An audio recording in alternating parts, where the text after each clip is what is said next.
हरे कृष्णा। तो ये हमारा chapter second and we are doing 42nd shloka. तो प्रीति माता जी आप पढ़ोगे? You want to read? How are you?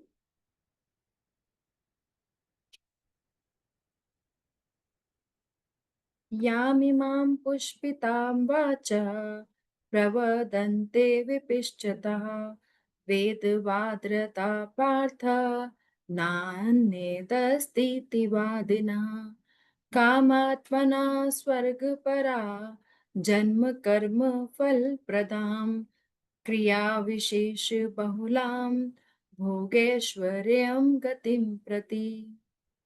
जो अभी हम 3 श्लोक करने वाले हैं आज, 42, 43 एंड 44 चैप्टर सेकंड के, ये ऐसे श्लोकास हैं जो कि हमें ये बताते हैं कि जो वेद हैं, ठीक है, वेद हमारे को किस तरीके से प्रोग्रेस में हेल्प करते हैं और क्यों हमें बहुत ज्यादा वेदों की जो अलंकारिक भाषा है उसके चक्कर में नहीं पड़ना चाहिए, उसका क्या रिजल्ट होता है ना, और कैसे हमारी बुद्धि को कभी कभी वो भ्रमित भी कर सकते हैं।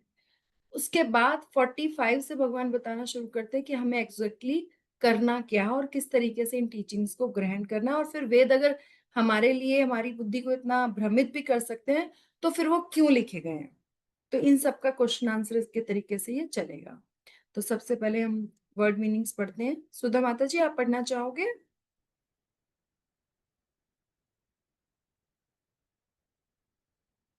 हरे कृष्ण। सॉरी, आप अनम्यूट कर लीजिए सुधा माता जी अपने आप को, आप म्यूट हो गए हो गलती से। ठीक हम्म।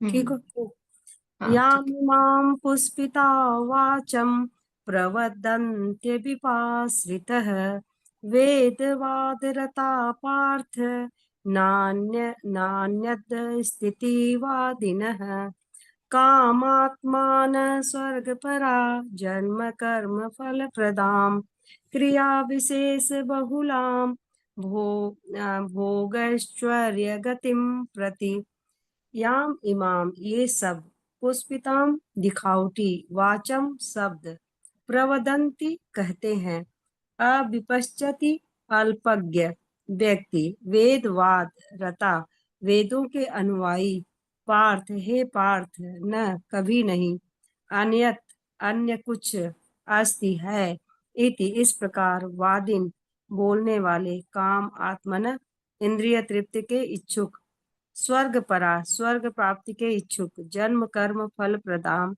उत्तम जन्म तथा अन्य सकाम कर्म फल प्रदान करने वाला क्रिया विशेष भड़कीले उत्सव बहुलाम विविध भोग इंद्रिय तृप्ति ऐश्वर्य तथा ऐश्वर्य गतिम प्रगति प्रति की ओर। उसका आगे भी पढ़ना है माता जी। हाँ, अनुवाद पढ़िए। अल्प ज्ञानी मनुष्य वेदों के उन अलंकारिक शब्दों के प्रति अत्यधिक आसक्त रहते हैं जो स्वर्ग की प्राप्ति अच्छे जन्म शक्ति इत्यादि के लिए विविध सकाम कर्म करने की संस्तुति करते हैं। इंद्रिय तृप्ति तथा ऐश्वर्यमय जीवन की अभिलाषा के कारण वो कहते हैं कि इससे बढ़कर और कुछ नहीं है। यस, थैंक यू माता जी। तो यहाँ पे जो बोला गया है, एक एक वर्ड जो हम यहाँ अंडरस्टैंड करेंगे। यहाँ पर वेदों से मतलब है कर्म कांड, है ना। जो हम बोलते हैं ना, इस चीज के लिए ये हवन कर लो, इस चीज के लिए ये कर लो, इस चीज के वो कर लो, है ना, स्वर्ग की प्राप्ति के लिए ये कर लो। तो जो बहुत ज्यादा हवन और बहुत ज्यादा इस तरीके की एक्टिविटीज में एंगेज होता है उसको भगवान बोल रहे हैं अल्पज्ञानी मनुष्य, ठीक है। और फिर उसको बोलते हैं वेदों के उन अलंकारिक शब्दों। या अलंकारिक शब्दों का मतलब क्या है, यहाँ पे एक एनालॉजी देते हैं कि जैसे जो ऐसे फ्लावर होते हैं ना, जो जहरीले फ्लावर होते हैं, मतलब वो देखने में तो बहुत सुंदर होते हैं लेकिन अगर उनको जरा सा भी टच कर लो तो फिर वो बहुत ज्यादा ईचिंग और पॉइजनस होते हैं, है ना। तो वेदों का कंपैरिजन जो भगवत गीता में भगवान उससे कर रहे हैं। और वो ऐसे हैं जो कि हम चाहे स्वर्ग की प्राप्ति के लिए करें, अच्छे जन्म के लिए करें, कोई पावर लेने के लिए करें, क्योंकि हमने देखा है ना, पहले जमाने में कई मॉन्स्टर्स भी ऐसे होते थे जो बहुत ज्यादा यज्ञ वज्ञ करते थे कि उनको पावर्स मिल जाए, है ना। तो बोलते कि अगर ऐसा कोई मनुष्य है जो ऐसा कर रहा है तो पहली बात तो उसको बोला भगवान ने कि वो अल्प ज्ञानी है, उसको पूरा ज्ञान नहीं है। उसके लिए विविध सकाम कर्म करने की संस्तुति करते हैं। जो ऐसे लोग होते हैं, अल्पज्ञानी जो मनुष्य होते हैं, जो वेदों के अलंकारिक शब्दों से आसक्त हो जाते हैं कि ऐसा करेंगे तो हमें ऐसा मिलेगा ना, जो स्वर्ग की प्राप्ति के लिए, अच्छे जन्म के लिए, शक्ति के लिए, ऐसे सकाम कर्म जो हमें इस चीज के लिए, इस चीज के लिए ये करना है, उसकी संस्तुति यहाँ पे करते हैं, उनको बोला गया। और क्यों वो ऐसा करते हैं? क्योंकि वो सिर्फ अपनी सेल्फ सेटिस्फेक्शन के लिए करते हैं और ऐश्वर्य में जीवन की अभिलाषा के कारण करते हैं।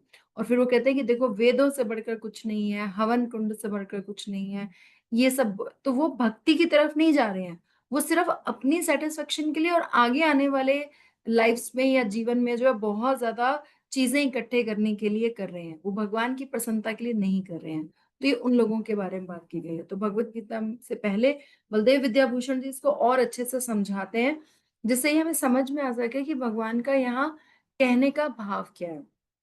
लेकिन इन लोगों को भी निश्चित बुद्धि विकसित करनी चाहिए, क्योंकि श्रुतियां दोनों विषयों के साथ समान रूप से व्यवहार करती हैं। तो यहाँ पे क्वेश्चन चल रहा था लास्ट श्लोक में, व्यवसात्मिका बुद्धि। व्यवसात्मिका बुद्धि, जैसे एक बंदा जब बिजनेस करता है तो उसका पूरा ध्यान जो है वो बिजनेस में रहता है। इसलिए भगवान कहते हैं कि ऐसा होना चाहिए कि आपका पूरा ध्यान मेरे में रहे, तो उसको बोलते हैं व्यवसात्मिका बुद्धि। लेकिन उसके ऑपोजिट है अव्यवस्थात्मिका बुद्धि, तो उसकी बात हो रही है। तो भगवान कह रहे नहीं नहीं, ये निश्चित बुद्धि उत्पन्न नहीं होंगी, क्योंकि इनके हृदय में दोष क्या है, और वो दोष क्या है? भगवान से ईर्ष्या और अपनी भोग तृप्ति की अभिलाषा। इससे आने वाले 3 श्लोक जो 42, 43 और 44 आज हम पढ़ने वाले, उसमें समझाया गया जिनका ज्ञान अति अल्प है, मतलब बहुत थोड़ा है, वे ऐसे शब्द कहते हैं। वो क्या कहते हैं? यथा जो ज्योतिष्टो में स्वर्ग कामो यजेत है, जिन्हें बहुत ज्यादा स्वर्ग की कामना है, उसे ज्योतिष्टोम यज्ञ करना चाहिए। बट प्रॉब्लम ये है कि स्वर्ग में रहना भी हमेशा तक नहीं है, है ना। भगवान आगे जाके बोलते हैं पुण्य क्षीणे, कि जब हमारे पुण्य क्षीण होते हैं तो हम वापस इस धराधाम पे आते हैं, और वापस जो है हम पुनः पुनः 84 लाख योनियों के जो साइकिल है उसमें फंस जाते हैं। तो उन्हें क्या लगता है, ये उन लोगों के अल्पज्ञानी मनुष्यों की बात की जा रही है, उन्हें लगता है कि ये जो वेदों में सबसे अच्छे शब्द हैं, आत्मा पर स्थिरीकृत बुद्धिमत्ता उन लोगों के उत्पन्न नहीं होती जिनकी चेतना इन शब्दों द्वारा हरी जाती है। मतलब जिनकी जो कॉन्शियसनेस है, वो जो वेदों में जो फ्लावरी वर्ड्स है ना, जो दिखने में तो बहुत अच्छे लग रहे हैं, लेकिन उनका जो इफेक्ट है वो बहुत भयंकर है। तो उनका यह विचार श्लोक 44 में पूरा हुआ। तो ये 42, 43, 44 इन 3 श्लोक में बताएंगे। फिर बोलते हैं ऐसे शब्द कौन से हैं? तो ये शब्द उन लताओं के तरह हैं जो जहर से भरी हुई हैं और आकर्षक तो दिखती हैं, लेकिन कोई लाभप्रद उद्देश्य के साथ युक्त नहीं होती। फिर ये शब्द क्यों कहते हैं? हम पूछ सकते हैं ना कि वेदों में फिर वेद लिखे क्यों गए हैं? अगर हमें उनसे इतनी ही प्रॉब्लम है, then why they have written? ये 22 और 23, 42 और 43 एक साथ चल रहे हैं। तो फिर वो आगे बोलते हैं क्योंकि वेदों में दी गई अतिरंजित स्तुति में वो लीन है, क्योंकि उन्हें लगता है कि वेद का हिस्सा होने के नाते उन कथनों को सत्य होना चाहिए। उन्हें लगता है कि वेदों में, हम लोग भी कहते हैं ना, हाँ वेद पुराण तो फॉलो करना चाहिए, वेदों में लिखे हैं। तो वहां पे वो क्या एक्सपेक्ट कर रहे हैं कि हम सोमरस पीकर अमर हो जाएंगे अगर वेद, ये ऋग्वेद में लिखा गया है। और चातुर्मास्य के व्रतों के द्वारा पूजा करते हैं वे अक्षय सुकृति प्राप्त करता है। तो अक्षय तो कुछ भी नहीं है इसमें, क्योंकि जब इवन जो स्वर्ग लोक है वो भी जब प्रलय होता है तो उसमें विनष्ट हो जाता है।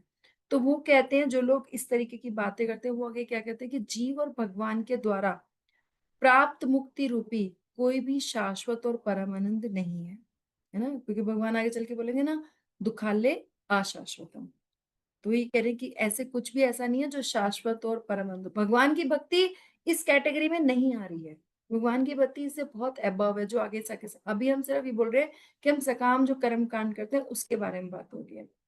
तो काम्य कर्मों के द्वारा स्वर्ग की प्राप्ति के अलावा कुछ भी नहीं है, वे ऐसा इस प्रकार कहते हैं क्योंकि वे ऐसा तर्क देते हैं कि वेदांत के वाक्य जो मुक्ति को प्रस्तावित करते हैं वे गौण हैं, और क्योंकि उनमें देवता, कर्म और उनके विविध अंग या कर्ता का उल्लेख नहीं है। काम कर्म जो सिर्फ कहते हैं कि हमें सिर्फ अपना कर्म करना है और इस कर्म को करने से हमें ये फल मिल जाएगा, they are limited only to the that कर्म कांड। तो उनके अनुसार वेद मुख्य रूप से यज्ञ जैसी क्रिया करने के लिए निषेध या विधि देते हैं। उपनिषद क्रिया के बजाय ज्ञान सिखाते हैं, इसलिए वो हीन है। आगे चल के हम क्या बोलते हैं कि हम वो एक्टिविटीज करनी चाहिए जो हमें एक्शन में है, जो कि डिवोशनल सर्विस है। तो ये श्लोक उनकी दोषपूर्ण चेतना का वर्णन करता है। अभी भगवान जो है वो नेगेटिविटी समझा रहे हैं, फिर उसके बाद भगवान पॉजिटिविटी समझाएंगे कि हमें करना क्या है। क्योंकि क्यों क्यों ये दोषपूर्ण चेतना बता रहे हैं? क्योंकि वो सिर्फ और सिर्फ मेटीरियल सुखों की इच्छाओं से उनके हृदय में ग्रस्त रहते हैं।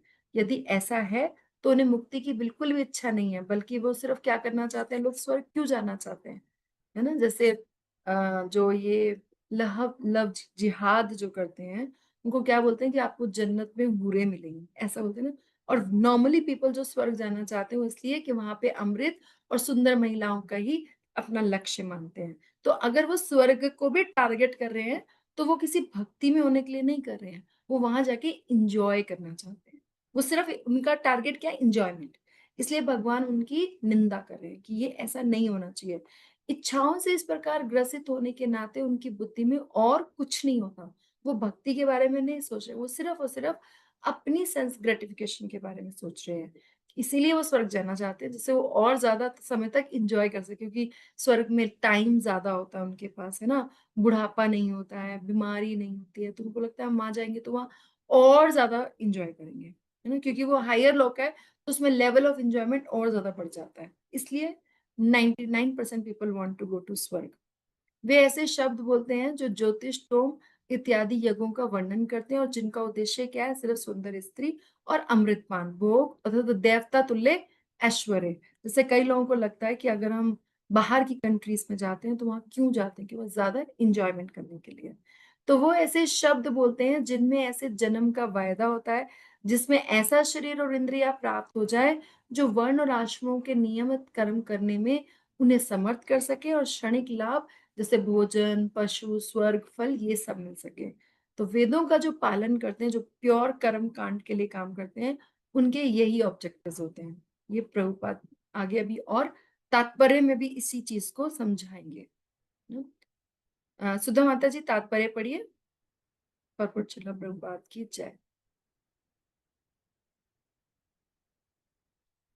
ये सुधा माता जी आप पढ़ पाओगे?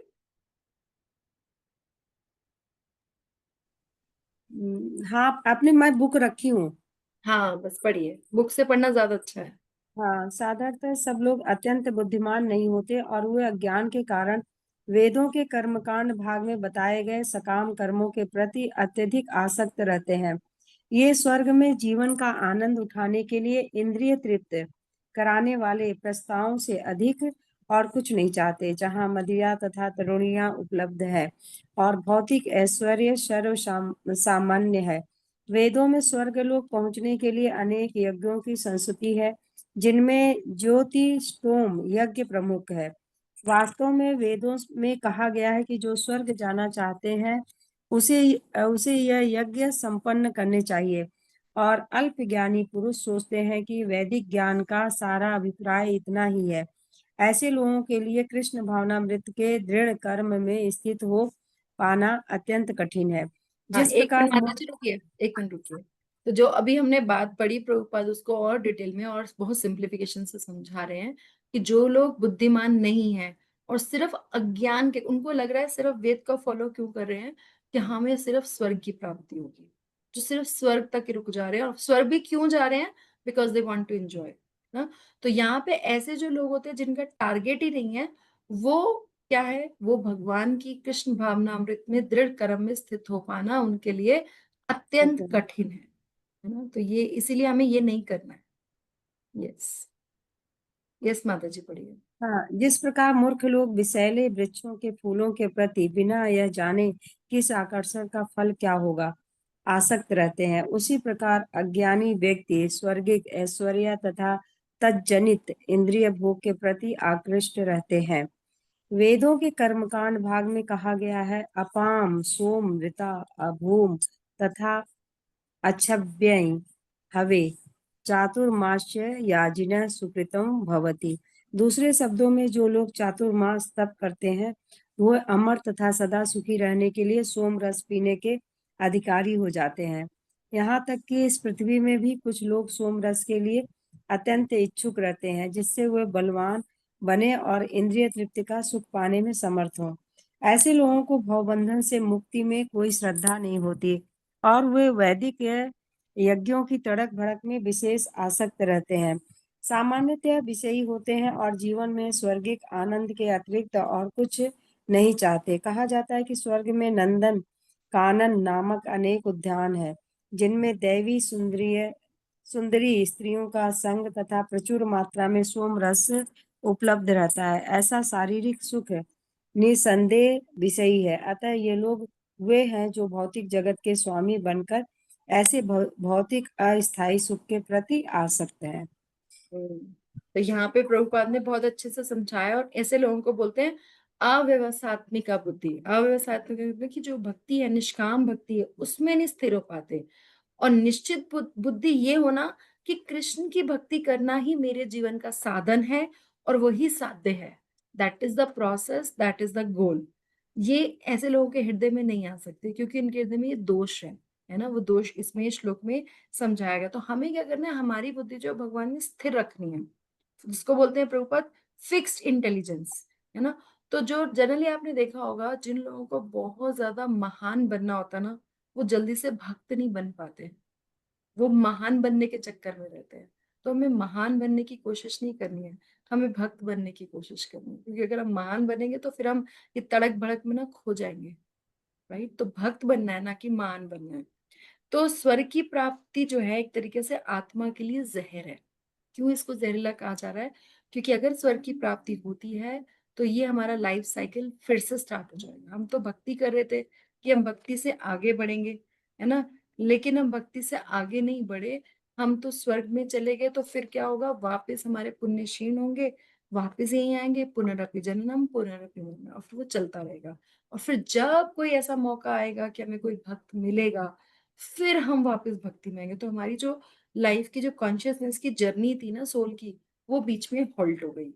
इसीलिए यहाँ पे बोला गया कि स्वर्ग की प्राप्ति जो है वो आत्मा के लिए जहर है ना। तो इसीलिए हमें क्या करना है, हमें दो चीजों को जो है वो अवॉइड करना है। जो हमारे अंदर भोग की इच्छाएं आती है ना, पहली बात तो उनको एक्शन में नहीं आने देना। इच्छाएं तो आएंगी, don't let them come into action and don't give them importance. तो अगर हम इस तरीके से करेंगे तो धीरे धीरे, क्योंकि मन जो है ना वो बहुत नालायक है, लेकिन जब तक उसको तन नहीं मिले, जब तक बॉडी एक्शन नहीं करेगी, हमारे दिमाग में तो बहुत कुछ आता है ना, लेकिन जब तक उसको तन का साथ नहीं मिलेगा, तब तक जो है वो कुछ नहीं कर सकता। इसलिए बुद्धिमान व्यक्ति क्या है, बुद्धिमान वो है जो उसको उस तन का उसे सपोर्ट नहीं देता, मीन्स उस सेवा में, उस चीज में, उस एक्शन में नहीं लगता जो कि मन कह रहा है। तो इससे हम इस चीज से बच सकते हैं। ठीक है, क्योंकि स्वर्ग और हरि नाम, वो आपस में कभी उनका कोई मेल नहीं है ना। क्योंकि वहां जाके इतने ज्यादा इंजॉयमेंट, यही अगर हमें बहुत ज्यादा इंजॉयमेंट मिल जाए तो हम भगवान का नाम भूल जाएंगे। तो वहां तो इतनी एक्सट्रीम इंजॉयमेंट है, फिर कैसे याद आएगा हमें भगवान का। राइट। तो चलिए हम नेक्स्ट श्लोका पढ़ते हैं। कोई पढ़ना चाहेगा साथ में? Anybody wants to read? Please you can unmute yourself.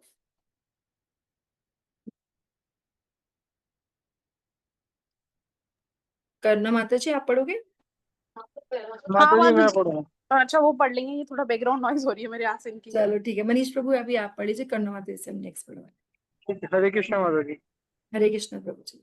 भोग ऐश्वर्य प्रसक्ता नाम, भोग ऐश्वर्य प्रसक्तानां तया परहित चेतसाम, दयापहृत चेतसा वयवास सॉरी व्ययास्मत् व्यवसायत्मिका, सॉरी मुझे इतने, व्यवस्थात्मिका व्यवसायत्मिका, हाँ व्यवसायत्मिका बुद्धि, व्यवसायत्मिका बुद्धि, व्यवसाय आत्मिका बुद्धि समाधौ न विधीयते।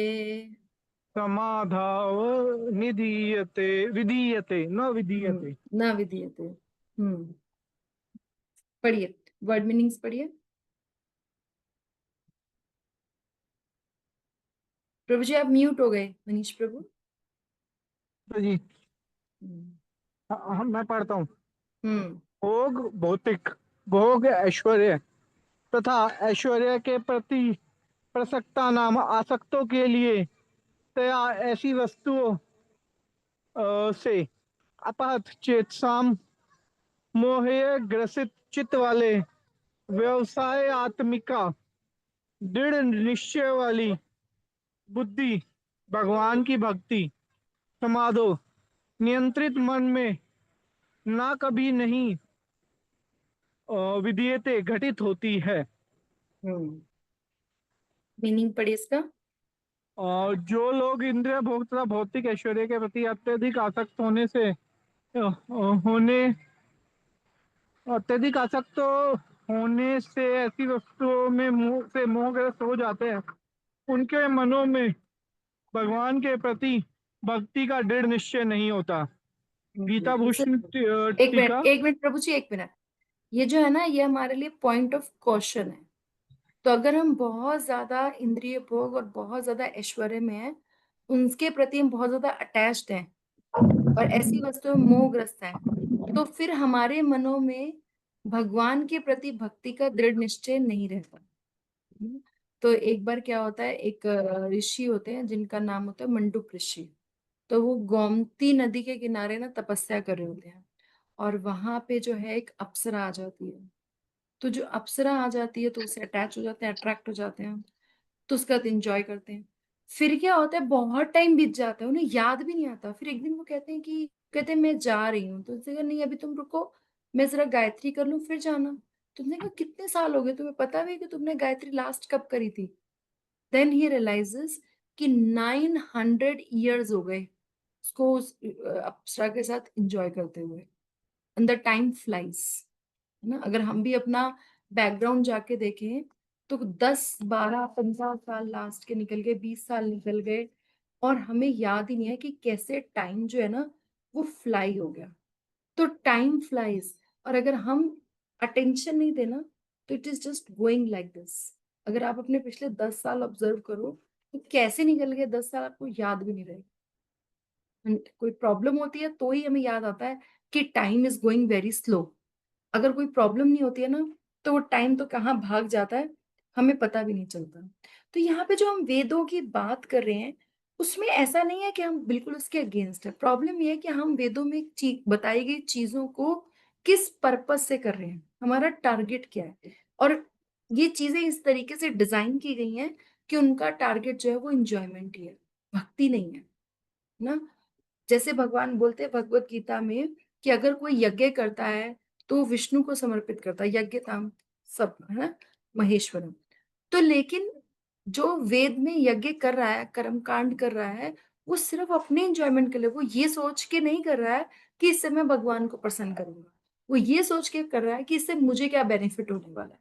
तो जब जैसे moment we divert our attention to sense gratification, we come in this category and we forget Lord। या तो माया को याद रख सकते हैं या मायापति को याद रख सकते हैं, तो हम वो चीज भूल जाते हैं। इसीलिए ये सारी जो है वो प्रॉब्लम आ जाती है ना। तो इसीलिए जो है हम इसको अंडरस्टैंड कर रहे हैं।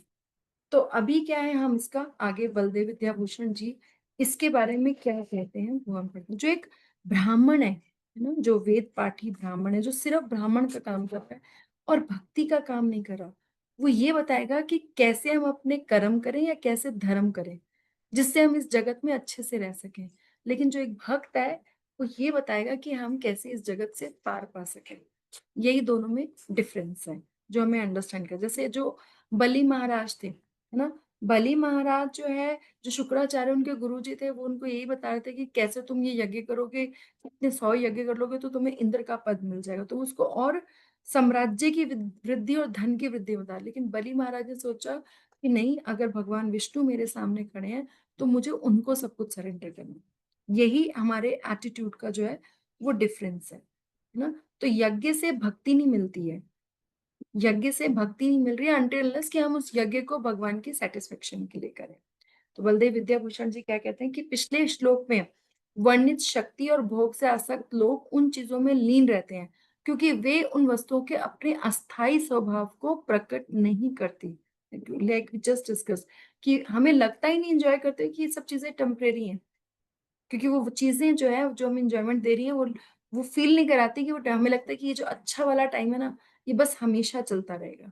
ये कभी एंड नहीं होगा, बल्कि that is not true, right. तो उनके विवेकपूर्ण ज्ञान चेतसाम को आकर्षक लेकिन भ्रामक शब्दों द्वारा लूटा गया है, और उनके मन में स्थिर बुद्धि नहीं होती, इसलिए हमारी बुद्धि जो है वो भगवान में स्थिर नहीं रहती है। इसको हम बोलते हैं समाधि। ना समाधि क्या है? भगवान में स्थिर बुद्धि, जिससे हम आत्मज्ञान को प्राप्त कर सकते हैं। तो निरुक्ति के अनुसार समाधि का अर्थ है मन जिसमें आत्मा को के वास्तविक प्रकृति का पूरी तरह से चिंतन किया जाए, जहां हम रियली में अपने सोल को फील कर सकें, वो है समाधि। तो ये इसको और परपुट में प्रभुपाद समझा रहे हैं। यस मनीष प्रभु जी, पढ़िए। हरे कृष्ण।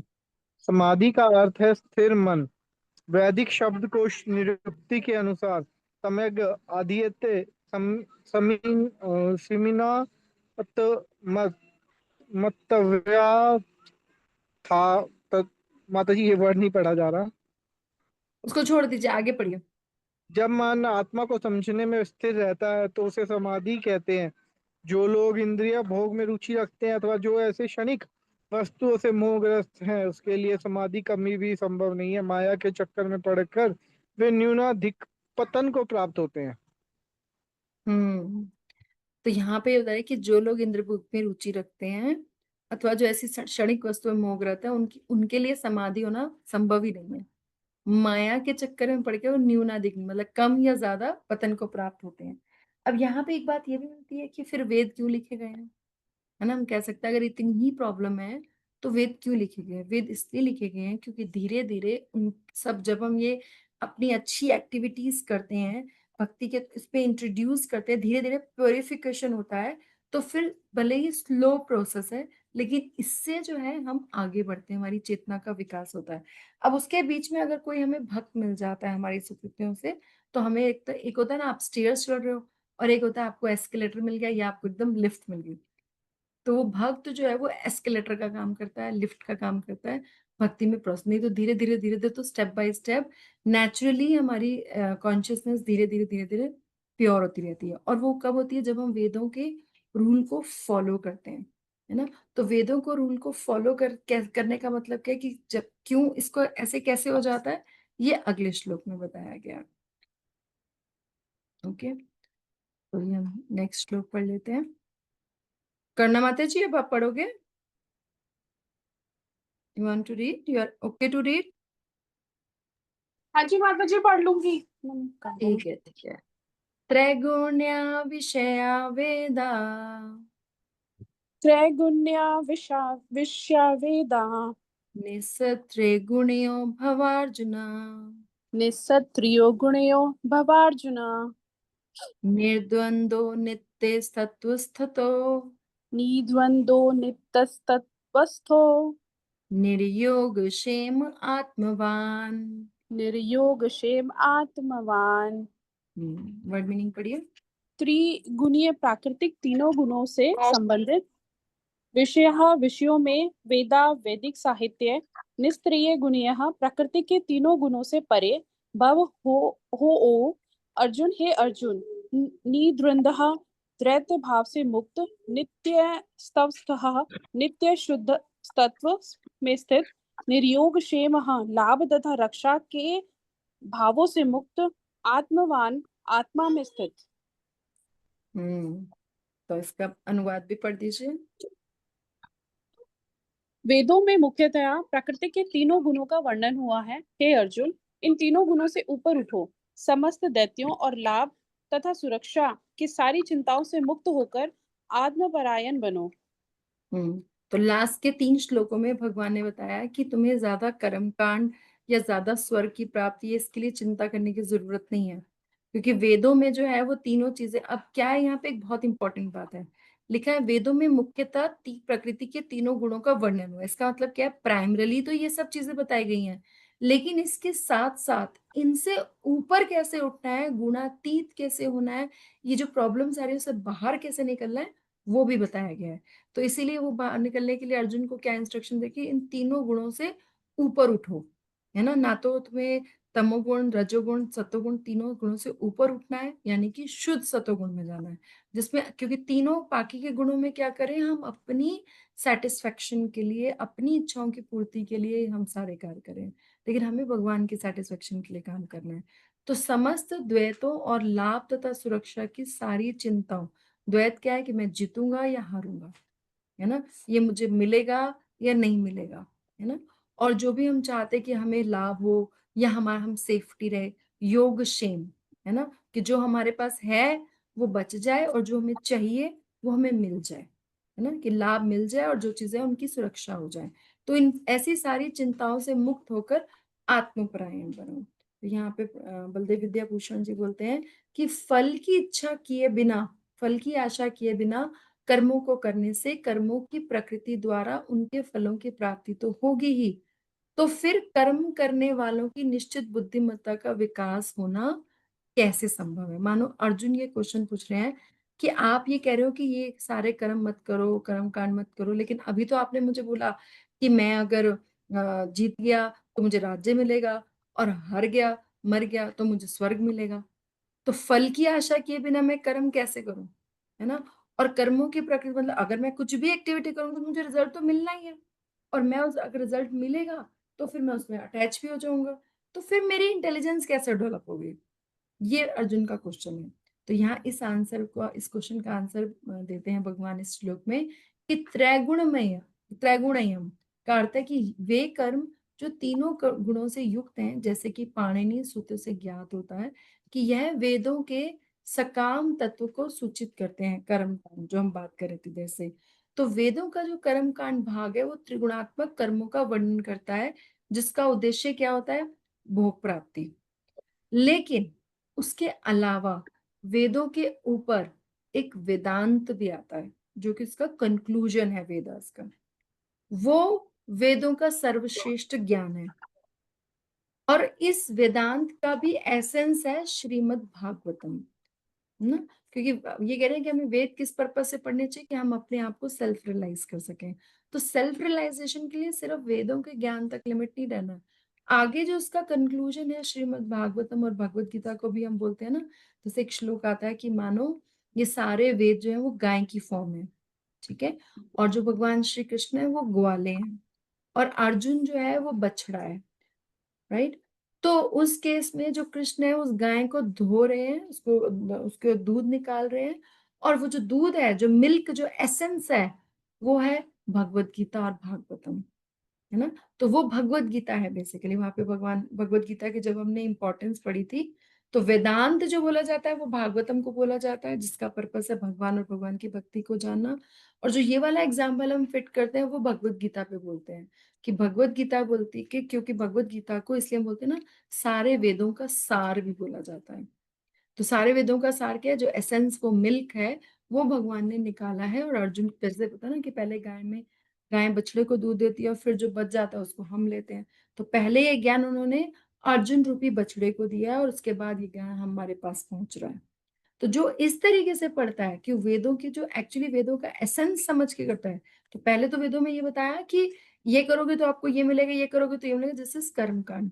लेकिन अगर हम उसके अबाव एक पर्पस जाते हैं जहां बताया जाता है कि हम कैसे भगवान के सेटिस्फेक्शन के लिए करें, तो अब ये भी बोला सकता है कि फिर क्यों लिखे हैं वेद, तो इसीलिए कि धीरे धीरे रेगुलराइजेशन लाने के लिए। जैसे अगर कोई बंदा, जैसे नॉनवेज खाते हैं जो लोग, उनको बोलता है कि नहीं नहीं तुम ट्यूसडे को नॉनवेज नहीं खा सकते हो, थर्सडे को नहीं खाना चाहिए, या सैटरडे को नहीं खाना चाहिए, तो इससे क्या होगा, नवरात्रि में नहीं खाना चाहिए, तो धीरे धीरे क्या वो रेगुलराइज हो गए ना। तो जब वो ऐसे धीरे धीरे रेगुलराइज हो जाते हैं, तो फिर एक अबव लेवल पे जाते हैं, तो तमोगुणी व्यक्ति धीरे धीरे रेगुलराइज होकर रजोगुण के लेवल पे जाता है, फिर रजोगुण धीरे धीरे रेगुलराइज होकर सत्वगुण के लेवल पे जाता है, और फिर सत्वगुण जब रियलाइज करता है, जब उसका हार्ट इतना प्योर हो जाता है कि उसे भक्ति समझ में आने लगती है, क्योंकि इससे पहले तो हमें लगा था कि समझ में ही नहीं आएगा, है ना, कोई अगर हमारे इंटरेस्ट की बात नहीं करे तो हमें समझ में ही नहीं आती है ना। तो ऐसे ही जब तक हमारा हार्ट प्योर नहीं होगा, तब तक वो भक्ति हमें समझ में नहीं आएगी। तो परंतु तुमको वेदांत, जो कि वेदों का सर्वश्रेष्ठ ज्ञान है, उसमें स्थिर होना चाहिए, और इस प्रकार निष्काम करना चाहिए, ये निस्त्रय गुणे का का मतलब है। तो यहाँ ये अर्थ है कि वेद जो लाखों माता पिता की तुलना में अधिक स्नेही है। वेदों को क्या बोला गया? हमारी माँ है। वेद बोले जाते हैं हमारी माँ है और भगवान हमारे फादर हैं। तो एक माँ ही बच्चे को बता सकती है कि उसके फादर कौन है। अदरवाइज वो डीएनए टेस्टिंग करता हुआ रहे ना तो उसके जन्मों जन्म निकल जाएंगे, लेकिन वो बता नहीं पाएगा, राइट। तो इसीलिए, लेकिन अगर वो सिंपल सा क्वेश्चन क्या है कि अगर वो अपनी माँ से जाके पूछेगा तो वो सीधा बता देगी कि फादर कौन है। तो इसीलिए अगर हम वेदों से ये पूछेंगे कि हमारे फादर कौन, तो वो भी वो बता सकते हैं, क्योंकि वेदांत का ही आगे जो एक्सटेंशन है वो श्रीमद् भागवतम है। ओके, और वेदों का जो सारा सार है वो श्रीमद् भगवत गीता। तो हमारे लिए अगर हम भगवत गीता और भागवतम पढ़ लेते हैं तो हम ये सारा एसेंस समझ जाएंगे। और भागवतम तो स्टार्ट होते ही ऐसे बोला जाता है कि उसमें सबसे पहला श्लोक ही यही है कि भगवान जो है वो एते चांस कला पुंसो कृष्णस्तु भगवान स्वयं, तो सत्यम परम धीमहि। तो श्लोक ही इसी तरीके से स्टार्ट होता है, क्योंकि वो भगवान की भक्ति को एस्टैब्लिश करने के लिए। तो जो से वेद जो लाखों माता पिता की तुलना में अधिक स्नेही हैं, वो जीवों की इच्छाओं को संतुष्ट करके वेदों पर विश्वास दिलाते हैं। और जो भगवान से विमुख हैं और गुणों से बद्ध हैं, वो सत्व रजस तथा तमस गुणों से आसक्त हैं। ऐसे लोगों को भी धीरे धीरे धीरे धीरे भगवान की तरफ डाइवर्ट करते हैं ना। तो ये इसीलिए वेद लिखे गए हैं। तो इस श्रद्धा से युक्त होकर कि चलो वो नेगेटिव काम तो नहीं कर रहा, चलो हवन ही कर रहा है, कर्म कांड ही कर रहा है, लेकिन नेगेटिव तो नहीं कर रहा ना। तो इसीलिए तो इस श्रद्धा से युक्त होकर वेदों का अनुसरण करके वे अंत तो गत्वा फिर उपनिषद, वेदों के ऊपर क्या आते हैं? उपनिषद, जो वेदों का सर्वश्रेष्ठ भाग है। उपनिषद जो भगवान के हमें और निकट जाते हैं। जब हम भक्ति शास्त्री कर रहे थे तो हमें बताया गया था कि 11 उपनिषद है मेन। उस 11 में से भी सबसे टॉप मोस्ट जो है वो ईशोपनिषद है, कि हम कैसे भगवान के पास जा सकते हैं और भगवान को कैसे जान सकते हैं। तो ईशोपनिषद जो है वो सबसे टॉप मोस्ट उपनिषद माना जाता है, जो हमने भक्ति शास्त्री का पार्ट होता है। उसमें प्रकाशित आत्म में सत्य और निश्चयात्मक बुद्धि प्राप्त करते हैं। यद्यपि कर्म निष्काम ना भी हो, है ना, शुरू शुरू में हम क्या, हम सब कुछ भगवान को समर्पित करके नहीं कर सकते, लेकिन एटलीस्ट धीरे धीरे तो कर सकते हैं। तो यद्यपि हमारा, हम बिल्कुल ऐसा नहीं करें कि हम पूरा निष्काम कर्म करें तो भी यह फल आता है, क्योंकि शास्त्र ऐसे फल का वर्णन करते हैं। तो भी धीरे धीरे हमारी चेतना का विकास होता है। तो किसी को भी ये नहीं सोचना चाहिए कि सभी वेदों का संबंध केवल तीन तीन गुणों तक ही लिमिटेड नहीं है। गुणातीत स्थिति, अन्यथा गुणातीत स्थिति भी सिद्ध नहीं की जा सकती, क्योंकि वेद गुणातीत के प्रमाण के स्रोत भी हैं। क्योंकि वेदों में ही बताया गया है, पहले बताया गया कि हम कैसे गुणों के अनुसार अपने कर्म कर सकते हैं और फिर उन गुणों के पार कैसे जा सकते हैं, ये भी बताया गया श्रीमद् भागवतम में। तो तुमको द्वंद्व सहन करना चाहिए। हमने पढ़ा था ना अभी जब हम 2.13-14 कर रहे थे कि जो धीर पुरुष होता है वो लाभ हानि को ऐसे ही सहन करता है, जन्म मरण को ऐसे ही सहन करता है जैसे सीजन्स को चेंज करता है, ऐसे सुख और दुख सम, इस सुख और दुख को सम मानते हुए उसको ऐसे ही सहन करते हैं। तो यहाँ पे तुमको भगवान इसलिए बोले कि तुमको द्वंद्व सहना चाहिए। उसके सामने तुमको क्या है, युद्ध करूं या नहीं करूं, तुमको मारूं या नहीं मारूं। भगवान बोल रहे हैं जस्ट टॉलरेट, टॉलरेट करो और अपनी एक्टिविटी करो। जैसा कि पूर्वोक्त श्लोकों में कहा गया था, यथा मात्र स्पर्शस्तु कौन्तेय, और इस प्रकार शीत और उष्ण पर विजय प्राप्त करनी चाहिए। और ऐसा क्यों करना चाहिए, कह सकते क्यों ऐसा होना चाहिए? तो तुमको जीव की शाश्वत और अविकारी स्थिति को देखना चाहिए, है ना। तो ये जीव की शाश्वत स्थिति है कि वो सोल जो है वो शाश्वत है ना, वो चेंज नहीं होती है। और इसके बाद जो तुम्हारे पास नहीं है उसको प्राप्त करने की, और जो तुम्हारे पास है उसकी रक्षा के लिए कोई प्रयास नहीं करना चाहिए। Totally surrender to Lord. लेकिन फिर क्या भूख और प्यास की समस्या नहीं होगी? नहीं। तुम एक ऐसा व्यक्ति बनो जिसके ध्यान का लक्ष्य सिर्फ परमात्मा है, आत्मवान है, और जो ब्रह्मांड का भरण करने वाले हैं। तो जब भगवान का जो पूरे ब्रह्मांड का ध्यान रखते हैं तो क्या वो तुम्हारा ध्यान नहीं रखेंगे? भगवान तो आगे चल के बोलते हैं कि योग क्षेम वहाम्यम, कि मेरे भक्त को जो चाहिए होता है वो मैं उसे देता हूँ, और जो उसके पास होता है वो रक्षा करता हूँ। तो जब तक हमें भगवान पे ट्रस्ट नहीं होगा तो भगवान कैसे उसको एक्सेप्ट करेंगे, है ना। तो यहाँ पे यही बात बोली जा रही है। और वे अपने, तो जो ब्रह्मांड का भरण करने वाले हैं वे अपने शारीरिक रख रखाव का भी ध्यान करें, क्योंकि हम उनके पार्ट एंड पार्सल हैं, राइट। तो इसका तात्पर्य पढ़ते हैं। यस, करुणा माता जी आप पढ़ पाओगे? हाँ जी माता जी। बढ़िया। सारे भौतिक कार्यों में प्रकृति के तीनों गुणों की क्रियाएं तथा प्रतिक्रियाएं निहित होती हैं। इनका उद्देश्य कर्म फल होता है, जो भौतिक जगत में बंधन का कारण है। वेदों में मुख्यतया सकाम कर्मों का वर्णन है, जिसमें सामान्य जन क्रमशः इंद्रिय तृप्ति के क्षेत्र में उठकर आध्यात्मिक धरातल पर तक पहुंच सके हैं। कृष्ण अपने शिष्य तथा मित्र के रूप में अर्जुन को सलाह देते हैं कि वह वेदांत दर्शन के आध्यात्मिक पद तक ऊपर उठे, जिसका प्रारंभ ब्रह्मा जिज्ञासा अथवा परम आध्यात्मिकता पद पर प्रश्नों से होता है। इस भौतिक जगत के सारे प्राणी अपने अस्तित्व कहाँ गया? अपने माता जी सबसे टॉप में क्या प्रभु माता जी देखो। अच्छा, हाँ जी माता जी। जगत के सारे प्राणी अपने अस्तित्व के लिए कठिन संघर्ष करते रहते हैं। उनके लिए भगवान ने इस भौतिक जगत की सृष्टि करने के पश्चात वैदिक ज्ञान प्रदान किया, जो जीवन यापन तथा भव बंधन से छूटने का उपदेश देता है।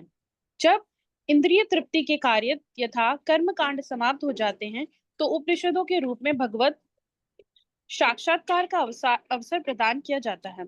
ये उपनिषद विभिन्न वेदों के अंश है। उसी प्रकार जैसे भागवत गीता पंचम वेद महाभारत का एक अंग है, अ, अंग है। उपनिषदों से आध्यात्मिक जीवन का शुभारंभ होता है। जब तक भौतिक शरीर का अस्तित्व है, तब तक भौतिक गुणों की क्रियाएं प्रतिक्रियाएं होती रहती हैं। मनुष्य को चाहिए कि सुख दुख या शीत ग्रीष्म जैसी दैत्यताओं को सहन करना सीखे और इस प्रकार हानि तथा लाभ की चिंता से मुक्त हो जाए। जब मनुष्य कृष्ण की इच्छा पर पूर्णतया आश्रित रहता है, तो वह दिव्य अवस्था प्राप्त होती। यस, तो यहाँ पे जैसा बलदेव विद्याभूषण ने सिखाया बताया, उसी को प्रभुपाद जो एक्सप्लेन करे हैं कि सारे भौतिक कार्यों में प्रकृति के तीनों गुणों की क्रियाएं और प्रतिक्रियाएं, जितनी भी हम एक्शंस करते हैं, बोलते हैं ना every action has an equal and opposite reaction. तो जितनी भी चीजें हम करते हैं उन सबका रिएक्शन आता है और उनका उद्देश्य क्या है? कर्म फल। और फिर उस कर्म फल से क्या होता है? हम बंध जाते हैं। लेकिन वेदों में क्या है? मुख्यतः सकाम कर्मों का वर्णन है, मुख्यतः बोल रहे हैं। इट्स नॉट दैट कि ओनली इसी का वर्णन है। तो जिससे सामान्य जन जो है वो धीरे धीरे, क्यों वर्णन है, क्यों वेद लिखे गए हैं? जैसे हम धीरे धीरे जो है, जो सतोगुणी क्रियाएं कर रहे हैं वो आगे धीरे धीरे आगे चल के, सॉरी, जो तमोगुणी क्रियाएं कर रहे हैं वो धीरे धीरे आगे चल के रजोगुणी हो जाए, जो रजोगुणी क्रिया करें वो धीरे आगे चल के सतोगुणी हो जाए, और सतोगुण से वो आगे आगे ऊपर उठकर जो है धीरे धीरे हम प्रोग्रेस कर जाए। लेकिन जब हम आध्यात्मिक धरातल पर पहुंच जाते हैं, दैट इज अवर टारगेट। तो कृष्ण यहाँ पे है, जो उनका शिष्य और मित्र है, उसको सलाह दे रहे हैं कि वो सिर्फ वेदांत सिर्फ पर्पस के लिए जो आपका है वो नहीं, you have a higher purpose. तो वेदांत दर्शन के आध्यात्मिक पद तक ऊपर, मतलब ultimately we have to go to spirituality. और जिसका प्रारंभ कहाँ से होता है? ब्रह्म जिज्ञासा। ब्रह्म जिज्ञासा क्या है? मैं कौन हूँ, भगवान कौन है, और मेरा और भगवान का क्या रिलेशनशिप है। जब हम इस तरीके से सोचना शुरू करते हैं, then we come to this level. तो इस भौतिक जगत के जो सारे प्राणी हैं वो अपने अस्तित्व के लिए कठिन संघर्ष करते हैं। हम पढ़ते हैं ना story, survival of the fittest. ये हम स्टोरी पढ़ते हैं कि सर्वाइवल ऑफ द फिटेस्ट। तो सब लोग इसी में लगे हुए हैं कि हम किस तरीके से कैसे टिके रहें।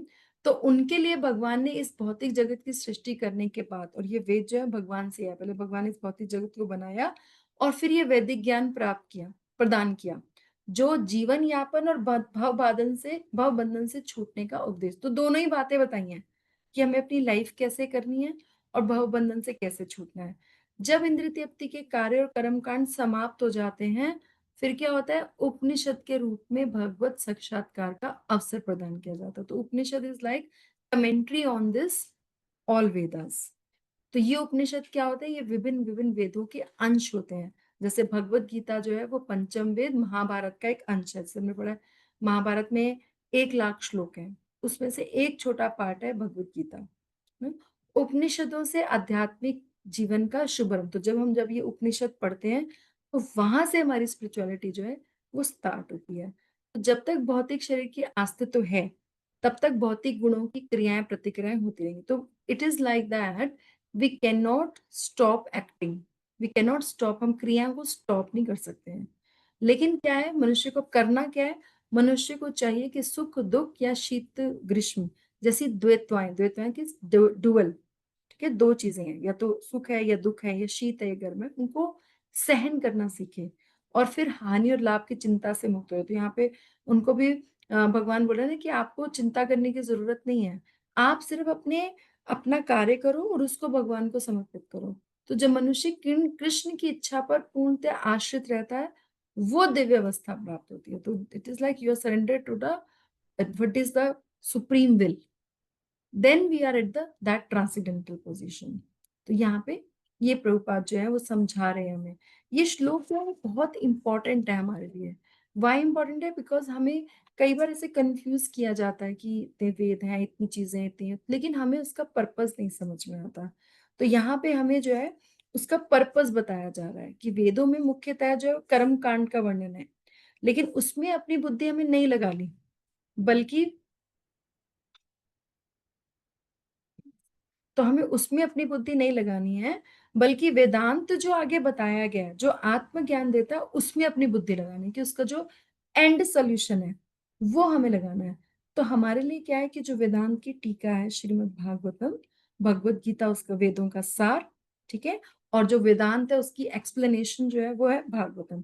तो हमारे लिए दो इंपॉर्टेंट बुक है, तो हमें इनको जैसे पढ़ना है और इससे अंडरस्टैंड करना है, ना कि बहुत सारे वेदों में बहुत सारी चीजें लिखी हुई हैं, हर चीज को तो हम ना अडॉप्ट कर सकते हैं ना पढ़ सकते हैं। तो तुम जो है वो आ, इस तरीके से तमोगुणिकर नियम का पालन करता है। जैसे मैंने भी एग्जाम्पल दिया कि अगर आप rules and regulations, even nonveg खाने के भी rules and regulation people follow करते हैं, तो धीरे धीरे उनको लगेगा कि छोड़ो, है ना, किस दिन क्यों नहीं खाना, तो धीरे धीरे वो चीजें बेटर हो जाएंगी। तो इसीलिए जो है, जो क्योंकि हम बोलते हैं कि धर्म, धर्म, अर्थ, काम और मोक्ष, तो मोक्ष भी है ना साथ में, सिर्फ धर्म अर्थ और काम थोड़ी ना है।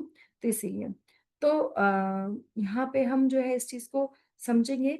और जैसे एक ड्रीम होता है ना, जब हम ड्रीम देख रहे होते हैं तो हमें लगता है बस यही सब सच है और बाकी में कुछ ध्यान नहीं आता। तो जब हम इस तरीके से एंग्रॉस हो जाते हैं अपनी लाइफ में, तो हमें लगता है बस यही सच है, लेकिन actually this is all temporary. तो इस चीज को जब हम अंडरस्टैंड करेंगे तब हम इस पे काम कर पाएंगे। तो आज का जो सेशन था ना वो थोड़ा सा ज्यादा टेक्निकल था, बट इसको समझना भी जरूरी है, क्योंकि जब तक हम इसको समझेंगे नहीं कि ये क्यों दिया गया है, किस तरीके से दिया गया है, टिल दैट टाइम हम उसको ग्रास्प नहीं कर पाएंगे। तो आई होप कि कुछ कुछ आपको समझ में आया होगा। उसके बाद आप इसको 42 से लेके 45 श्लोका तक आज हमने पढ़ा है। तो आप इसको एक बार घर जाके शाम को जब भी आपको मौका मिले, पूरा वीक है आपके पास before next Wednesday, read it. और अगर कहीं भी ऐसा लगता है कि ये लाइन क्लियर नहीं हो रही है या ये समझ में नहीं आ रहा कि भगवान ऐसा क्यों बोल रहे हैं, then we can discuss in next class also. उससे पहले आज की आपकी एक एक one liner learning, it will be good if you can share. तो आप में से कोई शेयर करना चाहेगा जो भी आज की स्पेशल लर्निंग हुई आपकी? Anything anybody wants to share?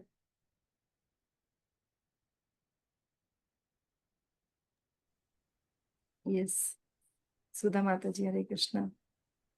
हरे कृष्णा माता जी। जैसे ये नहीं होता कर्म कांड में यज्ञ भी करते हैं लोग, तो एक अपनी इच्छा के लिए, अपनी इच्छा की पूर्ति के लिए करते हैं कि ये करेंगे तो फिर हमको स्वर्ग मिलेगा। लेकिन स्वर्ग में भी ऐसा है कि कुछ समय के लिए तो वहां पे एंजॉय कर सकते हैं, लेकिन जब उनका पुण्य खत्म हो जाता है तब फिर वो नीचे आ जाते हैं। और वही 84 को सर्कल जो है उसी में घूमते रहते हैं। तो अ, इसलिए ये जो है क्या कहते हैं, लेकिन कर्मकांड भी बताया गया है इसमें कि अपनी इंद्रिया के तृप्त करने के लिए। तो फिर ये तो मतलब क्षणिक होता है, जैसे स्वर्ग में जाके ही कुछ समय के लिए। लेकिन जो हम भगवान का ये कृष्ण भावनामृत में पहुंचने के बाद फिर हमको, अगर वो उसमें जाते हैं तो फिर हम गोलोक धाम को जाते हैं, ऐसा कुछ है। माता जी आप क्लियर करिए। हाँ बिल्कुल ऐसा ही है, आपने बिल्कुल सही बोला कि जो स्वर्ग तक पहुंचना is very temporary, because you have to come back. तो वो कोई एटर्नल सॉल्यूशन नहीं हुआ, है ना। तो इसीलिए हमें सिर्फ कर्म कांड तक नहीं रुकना है, सिर्फ अपनी सेटिस्फेक्शन के लिए काम नहीं करना है, हमें भगवान की सेटिस्फेक्शन के लिए काम करना है। क्योंकि भगवान बोलते हैं ना कि जो भी मेरे जन्म और कर्म को की दिव्य गति को जानता है वो वापस नहीं आता, वो मेरे परम धाम को जाता है। तो 4.9 में भगवान ने बिल्कुल क्लियर कर दिया इस चीज को। जन्म कर्म च मे मेरे दिव्य में वेति तत्व त्यक्ता देहम पुनर्जन्म नयति मामेति सो अर्जुन। तो अर्जुना, हाँ बोलते हैं नेति माँ मेति, यहाँ नहीं आता माँ मेति, बल्कि मेरे धाम को आता है। वहां पे भगवान ने बिल्कुल इसको क्लियर कर दिया है ना? तो इसीलिए हरे कृष्ण माता जी। थैंक यू माता जी, थैंक यू फॉर शेयरिंग, बहुत अच्छे से इसको किया।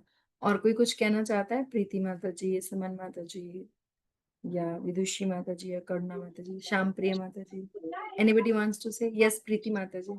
हाँ, मैं बस सुनती जा रही थी। अभी और कैसे हो आपका आप? ठीक है? हाँ ठीक हूँ, बट वही है, ज्यादा बोलती नहीं हूँ, बट ठीक है, बेटर हूँ पहले से। धीरे धीरे इम्प्रूवमेंट हो रहा है। गुड। तो बताइए ऐसा। आज के लिए। हाँ जी, कुछ। हाँ, आज का जितना मैंने सुना, सुनती गई, तो उतना मुझे अच्छा भी लगा। और जैसे आपने बताया कि जैसे कृष्णा का हम जो नाम लेते हैं, स्मरण करते हैं, उनके बारे में सोचते हैं, तो वो तो फैक्ट है, क्योंकि ये सारी चीजें तो रियलाइज हो ही गई है कि उनसे बड़ा तो कोई है ही नहीं दुनिया में। तो अब तो ये कुछ है ही नहीं, प्रूफ ही नहीं है, ये तो वही प्रूफ ही है। सब चीज वही है, करता धरता, है ना। तो ऑलवेज अच्छा ही लगता है भगवत गीता सुनना। अभी पढ़ नहीं पा रही हूँ, तो जब आप पढ़ते हो तो आज अटेंड कर पाई। लकली नहीं तो शाम को अटेंड ही नहीं कर पाते हैं usually. Thank you so much. Thank you so much. Hare Krishna माता जी। हरे कृष्ण जी। श्याम प्रिय माता जी, आप कुछ ऐड करोगे? या थोड़ा आप लेट हो गए, कुछ बताओ। आप म्यूट पे हो माता जी। श्याम प्रिय माता जी, आप म्यूट पे हो। लाइट नहीं थी, 7:45 लाइट आई है हमारे नेट। हाँ। मैंने लास्ट का श्लोक सुना है माता जी, 45 वाला। उसमें तो आपने जो भ्रम जिज्ञासा का बताया है, उसमें ये है कि पहले अपने आप को जानना है कि हम क्या हैं, फिर भगवान को जानना है। यही दो पॉइंट्स मुख्य हैं हमें। जब तक हम अपने आप को नहीं जानेंगे, तब तक हम भगवान को भी नहीं जान सकते। यस, तो हमें ये भी जानना है मैं कौन हूँ, भगवान कौन है, और मेरा भगवान के साथ क्या रिलेशन है। और यही है कि हमें भगवान को हर समय उनकी सेवा करनी है, उनको याद करना है। याद कैसे करेंगे? उनके संग में रह के, और भागवतम सुन के, या भगवत गीता सुन के, जो आपने अभी बताया है। भगवत गीता जो है, ये सार है वेदों का। तो ये तो हम पढ़ नहीं पाएंगे, भगवत गीता ही पढ़ लें, उससे हमें बहुत लाभ मिलेगा। यस, जरूरत भी नहीं है, भगवान खुद ही बोल रहे हैं, जरूरत भी नहीं है। उनकी फ्लावरी लैंग्वेज में जाने से हम लॉस्ट हो सकते हैं कि चलो ये कर लें, इसका ये फल, इसका ये फल। तो नहीं, फिर इसीलिए तो कुछ समझ आएगा। अब जो भगवान कह रहे हैं, हमें उसी को सुनना है और उसी को मानना है। Yes, correct, that's good. Yes, so before I close, और कोई कुछ कहना चाहता है? माता जी, हाँ मैंने बोलो। ना इसके ना 2-3 पॉइंट्स मतलब लिखे हैं, देखो जो बोलो। आज आपने सेशन लिया कि जी। जैसे जो भी अपन थोड़ी सी भी अरे यार चुप हो जाओ, थोड़ा सा भी आत्मिक प्रयास करते हैं ना, वो कभी हमारा वेस्ट नहीं जाता, पहली चीज। दूसरा कि जब हम एकनिष्ठ बुद्धि से काम करते हैं, तो हमें पक्का, नित्य शांत हो जाओ, सफलता मिलती है। तीसरा कि जब वेदों में ना हमारे बहुत सारे भोग मतलब वर्णित है, भोग सुख, पर वो सब लिमिटेड है। और चौथा कि जब हम भौतिक सुखों में फंसा मन जो है ना हमारा, वो कभी भी क्या होता है कि आध्यात्मिक या आत्मिक उन्नति का नहीं कर सकता, इसलिए पहले उधर से निकालना पड़ेगा अपन को। और सबसे लास्ट की जो सच्चा साधक होता है ना, वो गुणों से हमेशा ऊपर होता है, क्योंकि वो आत्मा में स्थिर हो जाता है। यस, वेरी नाइस, अच्छी अंडरस्टैंडिंग है आपकी, good, very thank you nice. Hare Krishna. Okay, तो हम आज का सेशन यहीं क्लोज करते हैं।